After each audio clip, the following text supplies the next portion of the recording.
Hello everyone, very warm welcome to my channel learning with Komal. आज की video में हम करने वाले हैं explain the factors favourable for investment.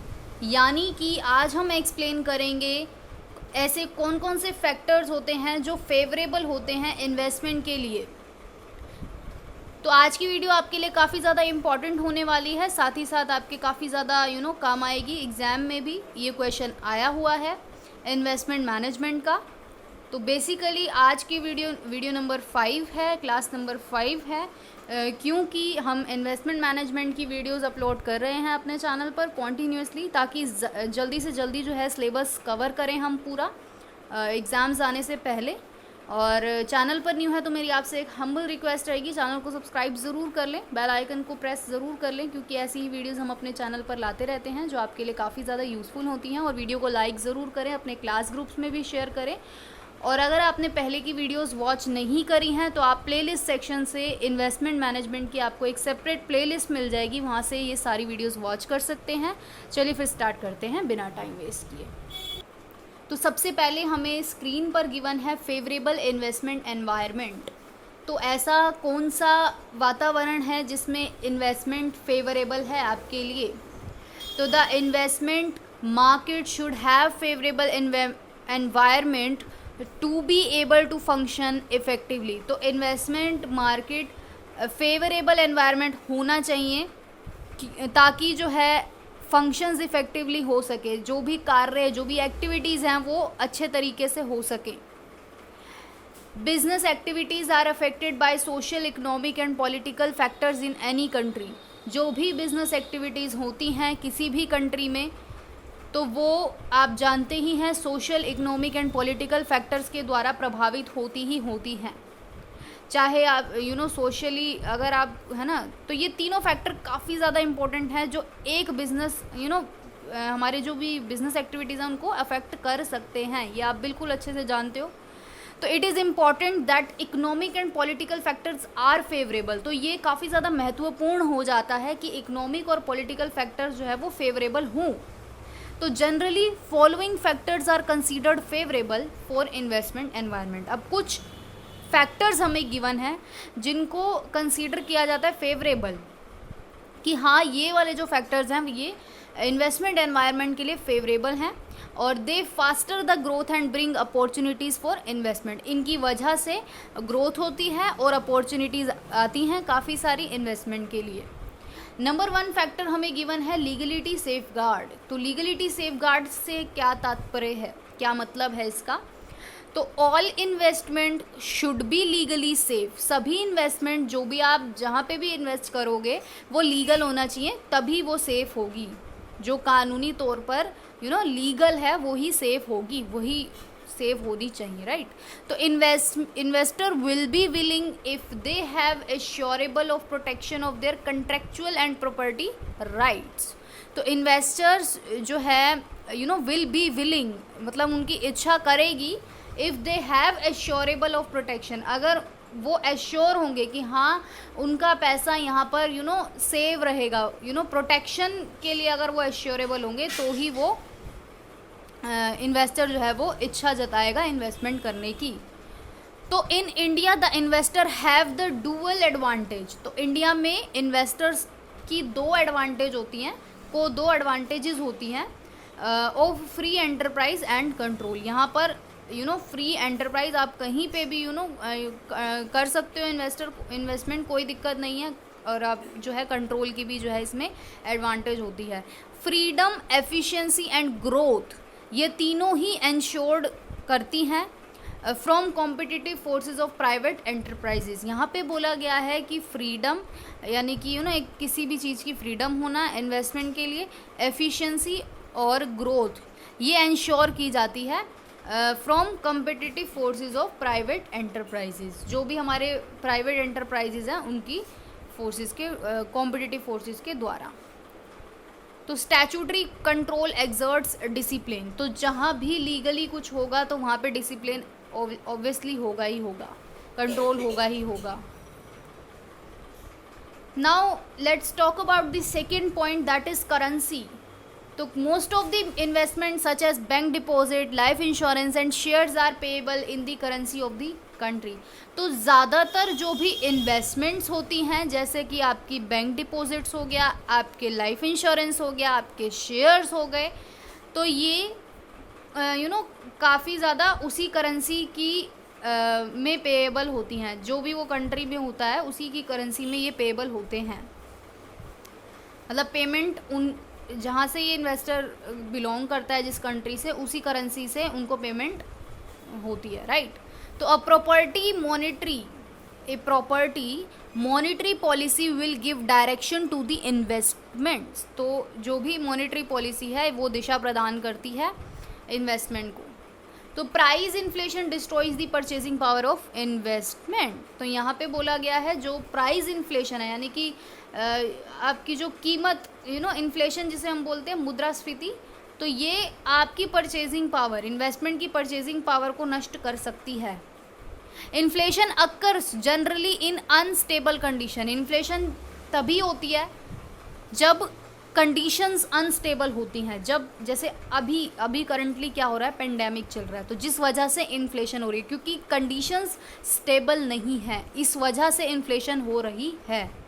Like यहाँ पे बोला गया है वॉर और फ्लड्स, है ना, तो ये आपको एग्जाम्पल्स गिवन है। तो a reasonable stable price level which is produced by wise monetary and physical management contributes toward proper control.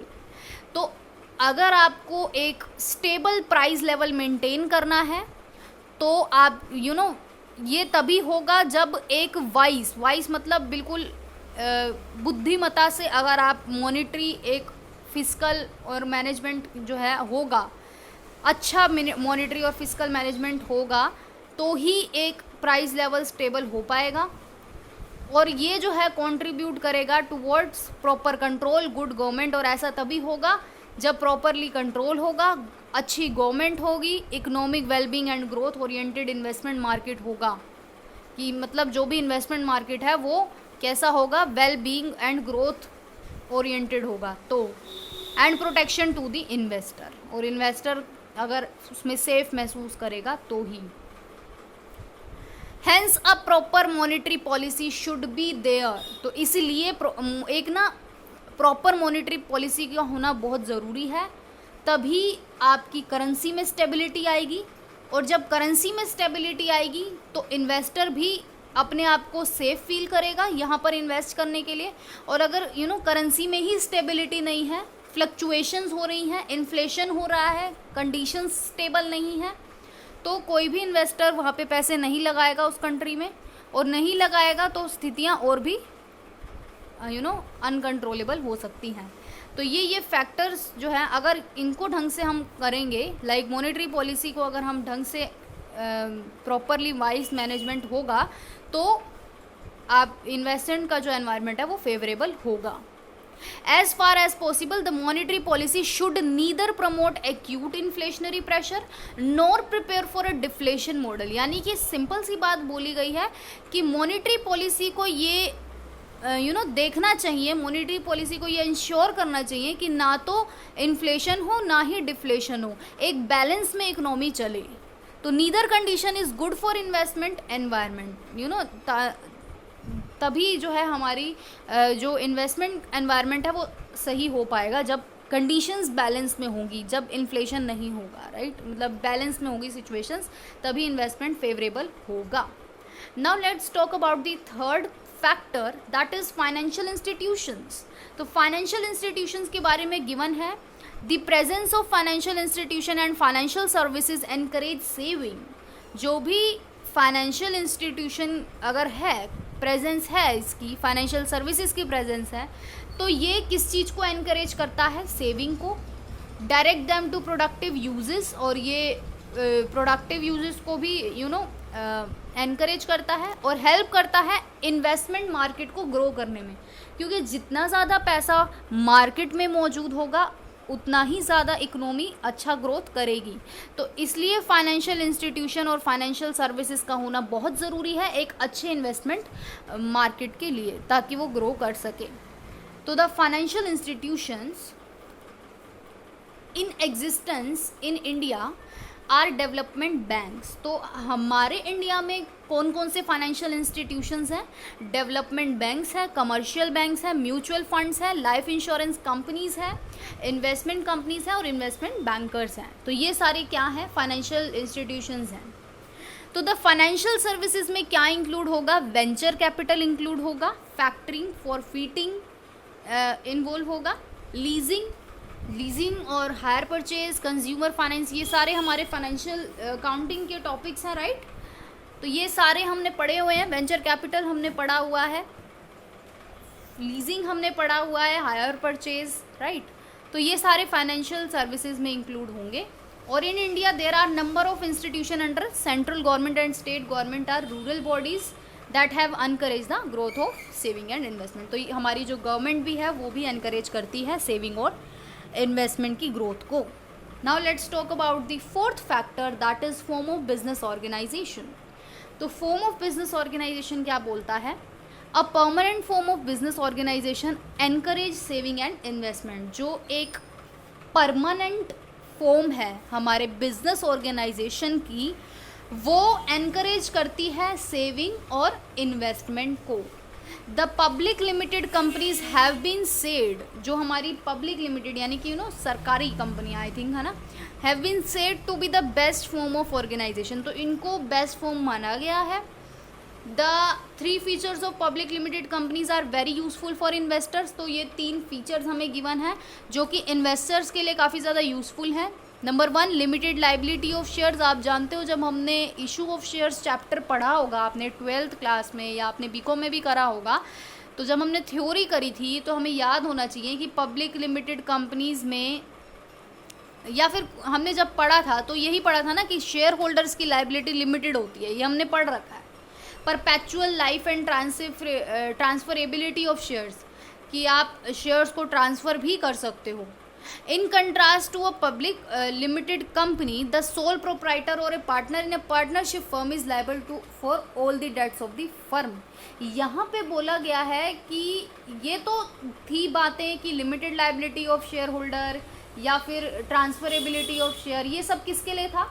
Public limited company के लिए। यहाँ पे हमें बोला गया है कि पब्लिक लिमिटेड कंपनी के अलावा जो हमारे जो सोल प्रोप्राइटर होते हैं, यानी कि जो एक सिंगल ओनर होता है बिजनेस का, वो सोल प्रोप्राइटर हो गए, या फिर जो पार्टनरशिप फर्म होती हैं वो ना लायबल होती हैं सभी डेट्स के लिए फर्म के, है ना, to the extent of his personal wealth, यानी कि उनको अपनी पर्सनल वेल्थ तक भी यूज़ करनी पड़ सकती है डेट चुकाने के लिए फर्म के।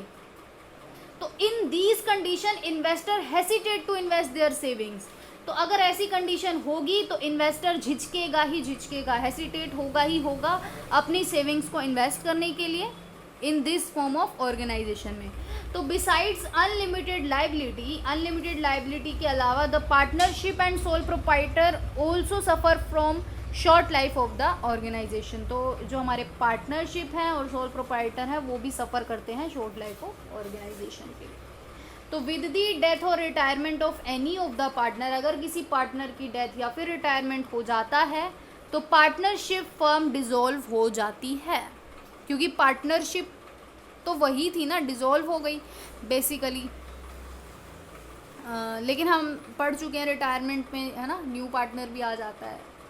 तो hence a public limited company is a popular form for investment. तो इसलिए ना इन्वेस्टर क्या करता है, पब्लिक फॉर्म, जो पब्लिक वाली कंपनी होती है, पब्लिक लिमिटेड वाली कंपनीज होती हैं, उनको फेवरेबल समझता है इन्वेस्टमेंट के लिए, बजाय कि सोल प्रोप्राइटर और पार्टनरशिप फर्म के, राइट। ये क्लियर है पॉइंट कि सबसे ज़्यादा अच्छी फॉर्म किसे माना गया है? पब्लिक लिमिटेड कंपनी को माना गया है, क्योंकि शेयर होल्डर्स की लायबिलिटी लिमिटेड होती है और शेयर्स को हम ट्रांसफ़र भी कर सकते हैं, इसलिए इन्वेस्टर सेफ फील करता है।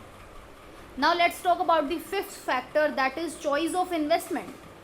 तो apart from deposits in the bank में डिपॉजिट्स करने के अलावा investors have the choice of variety of investment instrument. Investor के पास बहुत सारे ऑप्शन होते हैं कि वो अपने पैसे को कहीं और इन्वेस्ट करे। तो the question is which is the most suitable. तो एक इन्वेस्टर के लिए ये क्वेश्चन है कि कौन सा ऑल्टरनेटिव या फिर कौन सा ऑप्शन उसके लिए सूटेबल रहेगा। तो which instrument will give balance growth, कौन सा इंस्ट्रूमेंट उसकी ग्रोथ को बैलेंस करेगा और उसके रिटर्न को स्टेबल करेगा या स्टेबिलिटी ऑफ रिटर्न लाएगा। तो the investor will try to have a proper mix of instrument, तो इन्वेस्टर यही कोशिश करेगा कि एक इंस्ट्रूमेंट्स का प्रॉपर मिक्स हो, इन्वेस्टमेंट का प्रॉपर मिक्स हो, having high rate of return and stability of return हो, मतलब ज़्यादा रेट ऑफ रिटर्न हो और रिटर्न में स्टेबिलिटी भी हो।